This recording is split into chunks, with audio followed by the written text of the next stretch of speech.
Hello and welcome back, and that's right, today we want to return to the subject of Gl.iNet and travel routers. Let's be honest, they can muck around with KVMs all they like, but realistically they will always be, at least in my heart, the brand that makes lots of mad travel routers, and today's video is no exception. Today I want to talk about the Mango 2.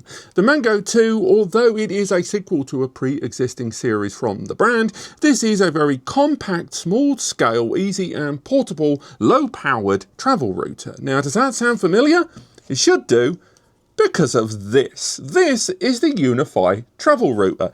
A travel router that was released about 6 to 8 months ago. And when they launched their campaign, something I'm sure we'll talk about again this year, they kind of put the boot in towards other travel router brands. UniFi did a whole video where they were basically going, look at these big clunky things. They're all over the place. You should use our really slim, small form factor one. And no doubt Gl.iNet, after a lot of people, myself included, were like, well, there's a lot of shade being thrown around there, kind of responded with this. The Mango 2. Now the Mango 2 is pretty much, by the looks of things, going to be scalable and portable and power-wise identical to this. We still don't have the full specs, we have the majority of the specs, and speaking with the brand, I've got some further information too.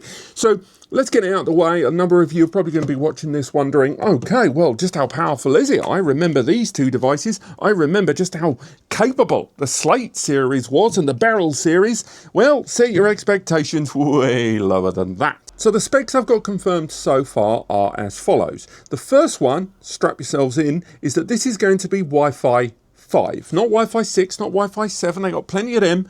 This is going to be Wi-Fi 5, and that's a dual band 2.4 and 5 gigahertz travel router. Also, it's going to have two physical network ports, so an RJ45 WAN and an RJ45 LAN, but they're going to be 1 gig networking, none of your 2.5 gig there. There's also going to be no external antennae on this. It is going to have USB-C power input and a USB-C data or tethering output and input there, set to either USB 2 or USB 3 based on the user's needs. Now, so far, a number of you are going to be like, what year is this? But let's carry on, because the other thing the brand has confirmed with me is they're targeting a sub $50 price. Now, sub $50 for a travel router of this scale, I think is reasonable. However, sub $50 is still kind of vague, right? Now, chances are they probably haven't nailed down the full price yet, largely because they normally do that early buyer price and then they do the established buyer price. So it's not unusual for them. It's not going to Kickstarter. It seems like it's going to be straight to retail product. And this travel router, again, at sub $50, manages to put itself noticeably cheaper than that of the UniFi travel router. But again, we are still talking about a pretty small scale device. Now, why are the specs so dang low in terms of connectivity there? Well, a big part of that is to do with scale. That UniFi one that I just pointed out there, that one's Wi-Fi 5. That one has only got 1 gig networking for WAN and LAN. That one has only got dual band connectivity. It's really difficult to get that small and not deal with tremendous heat and throttling problems. Obviously, there's going to be no fan inside at that scale. If there was, it would basically be a fan with a Wi-Fi antenna sticking through the middle of it. But the other thing the brand was able to confirm with me, and frankly, I'll believe it when I see it, is that this is going to run the full Gl.iNet software base. That's right. So anything that these can do in terms of the software, which is built on OpenWRT, this travel router will do. Again, at sub $50, that puts it, and yes, we'll make a comparison video, leaps and bounds ahead of the capabilities of the UniFi travel router. This router is great in a UniFi ecosystem, but even then it's still pretty darn limited.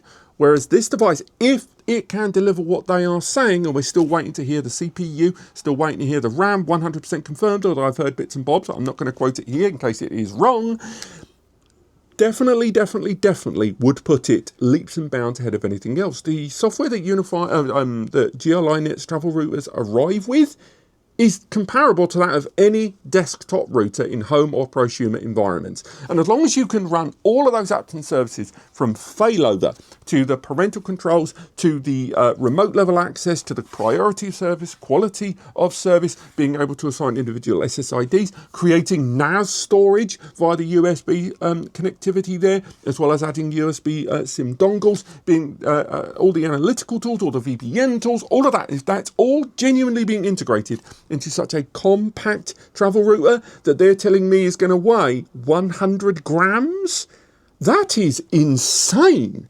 And yes, I'm going to have to acknowledge that Wi-Fi 5 and 1GBE are, of course, pretty lackluster in 2026. But at sub $50, and we've still got to wait and see if that lovely little floating FCC ruling over there in the US is going to make distribution of this product rather problematic. We'll have to wait and see. Still, colour me intrigued. And talking of the colour, I think we all know I love a bit of yellow. So I'm really looking forward to seeing how this pans out. Now, a full reveal of this is going to take place at IFA 2026 over in Berlin, I believe on the 4th of September. So do stay tuned for that.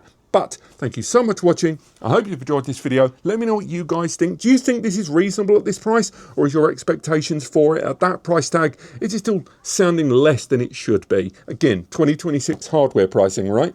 Let's talk about it below. Thank you so much for watching, and I'll see you next time.